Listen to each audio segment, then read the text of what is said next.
Thanks a lot for staying with us. It's time now to take a look at stories making headlines on Nigerian newspapers this Thursday morning, beginning with this Nigeria. At the top right corner reads, Nigeria tumbles to 1,100 naira per dollar at exchange market. But the biggest story on the front page of this Nigeria is reading that Nigerians no longer trust their leaders. That's according to the federal government, and says the concept of nationhood, patriotism broken down as the information minister Idris unveils plan for national reorientation. And there's an interesting picture story there. The wife of the new chairman of the Economic and Financial Crimes Commission, Olaitan Olukoyede, as well as her husband, who is now the EFCC chairman, Ola Olukoyede, met with President Bola Tinubu.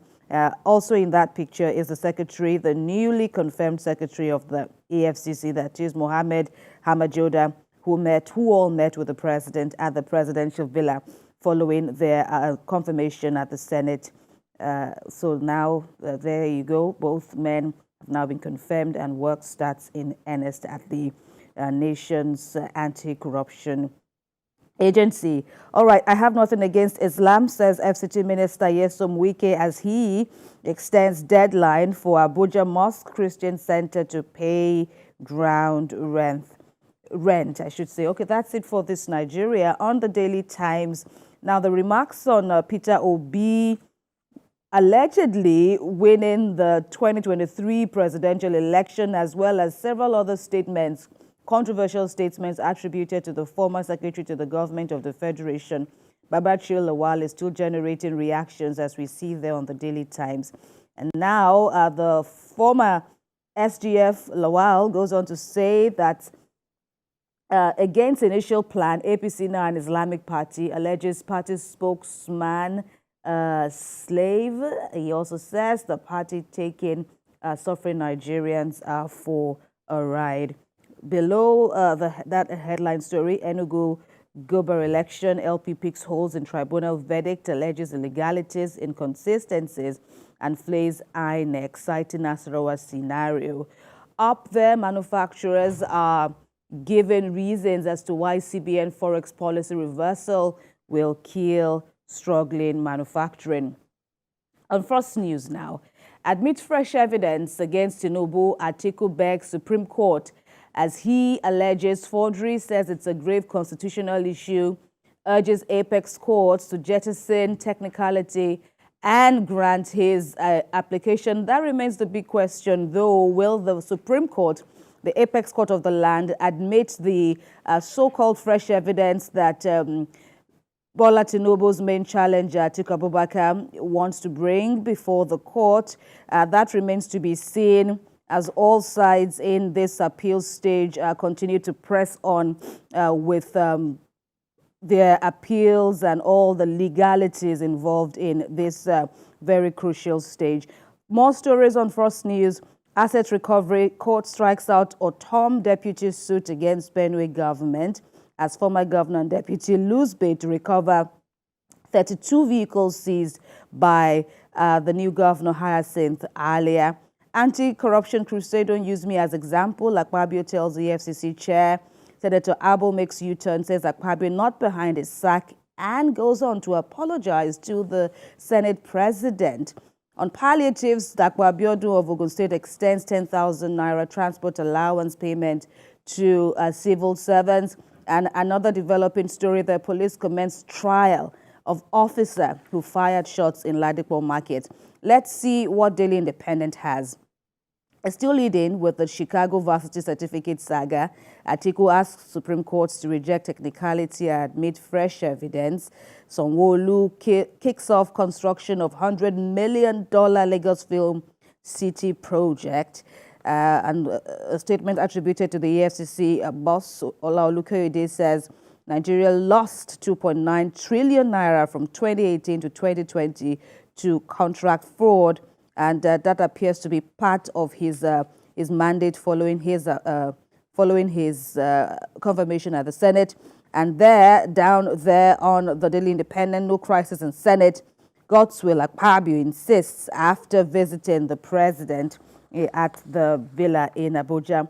Finally, with me is The Guardian. And the lead story there is titled Certificate Brouhaha. Politicians leverage Electoral Act loopholes to evade scrutiny. That should make an interesting read there. Check that out on The Guardian. But some more stories. China commits to refinancing completion of Abuja, Kano, Port Harcourt, Maiduguri railways. U.S. vetoes UN resolution on ceasefire as Middle East allies snub Joe Biden. 7 million customers unmetered as power generation drops to 4,387 megawatts. In the meantime, electricity woes persist as Nigerians pay 686.18 billion naira for darkness. And former governor of Ekiti State, Kayode Fayemi, is telling African leaders there end dependence on foreign aid. Ibrahim. Right, the first with me here is the Punch newspaper with a screaming headline, Contributory Pension, NLC retirees lament as 26 states fail to join scheme. Lagos, 5 others in full compliance. Contributory pension scheme inevitable, says PENCOM. Withholding pension immoral, says NLC. Retirement now death sentence, retirees kick. Above the nameplate, China to fund Port Harcourt, Maiduguri, Abuja, Kano rails. You see that on page 33. Anti-graft war should start from the National Assembly, as EFCC chair, how it got confirmed yesterday. That's quite interesting. Akpabio meets Tinubu, dismisses crises in Senate. You see that on page 7, above the nameplate. And then Gaza hospital attack sparks protests. Biden, Israel, blame terror group. Ondo Assembly asks Aiyedatiwa to withdraw suits. Extortion, police remove DPO, try others after Punch reports. Alaafin, EFCC quizzes Oyo kingmakers over bribery allegations. Interesting. Those are headlines for the Punch newspaper. The next is the Nation newspaper. More Chinese funding for rail, power, other projects. 30... Well, no need for that, really. But then above the nameplate, we've got EFCC quizzes or your makers over Alaafin.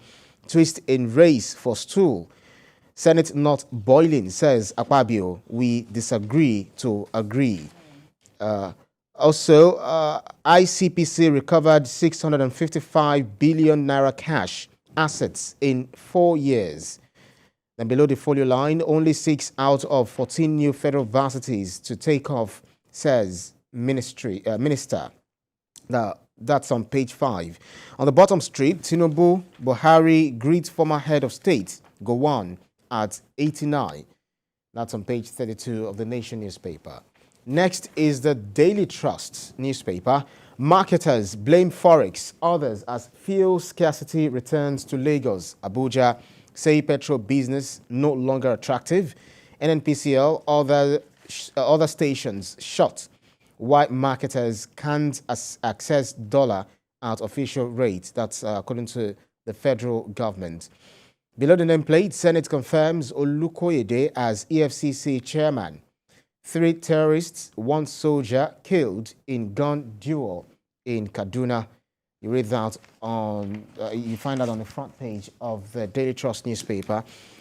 China commits to refinancing Abuja, Kano, Port Harcourt, Maiduguri railways. Diphtheria, Borno records 59 deaths for 181 cases in 14 local government areas. On the bottom strip, Gaza, Islamic nations accuse Israel of state-sponsored terrorism. And the writers read, U.S. vetoes UN Security Council resolution on humanitarian pause. We're ready for negotiation, Palestine ambassador. You can read that on the pages of the Daily Trust newspaper. Next is Salient Times. Federal government spent 171.3 billion naira on electricity subsidy in 6 months. NERC, subsidy due to absence of cost-reflective tariffs across all distribution companies. Discos raking 267.9 billion naira in second quarter, collection efficiency at 75.5%. Unilorin condoles with parents of deceased students who committed suicide after lending online lover 500,000 naira. Above the nameplate, Tinubu approves takeoff of 6 varsities established under Buhari's tenure. Also, we have father of 3 arrested for raping his 13-year-old house help in Rivers State. That's very sad. Atiku asks Supreme Court to reject technicality, overrule Tinubu on fresh evidence. You can read these and more on the Samaila Times newspaper. Next is Leadership newspaper. Gencos, 10 years after, Gencos, Discos fret over license renewal amid uncertainty. Federal government begins review in few days. Stakeholders fault entire privatization process. You see that on page 4 of the Leadership newspaper. Fresh evidence. Atiku asks Supreme Court to overrule Tinubu. You see that on page 71.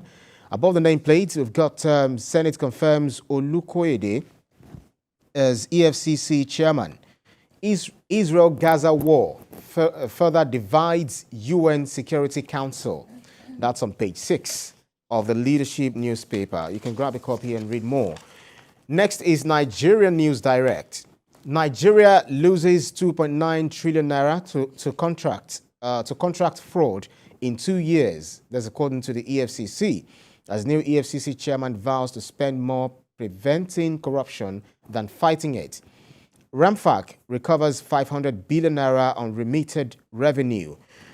Above the nameplate, Nollywood stars Storm Ekpe as Sanwo-Olu kicks off construction of $100 million Lagos Film City project. You see that on page 6. Federal government subsidized electricity with 135.23 billion naira in second quarter of 2023 NERC. Just on the lower part of the newspaper, NAFDAC approves vaccine for cancer immunization. You see that on page 3. Naira plunges to record low of 1,100 naira to the dollar on black market. And on the bottom strip, subsidy palliatives. Ogun extends payment of 10,000 naira transport allowance for civil servants by 6 months. That's and many more on the front page of the News Direct newspaper. Last but not least, is the Business Day newspaper. Manufacturers pain worsens on ampars with foreign suppliers. Manufacturers pain worsens on ampars with foreign suppliers. You see that on the front page, and then continue reading that on page 30 of the Business Day newspaper. Bullish 2024 budget faces execution risk on revenue forecast. That's on is to be continued on page 29.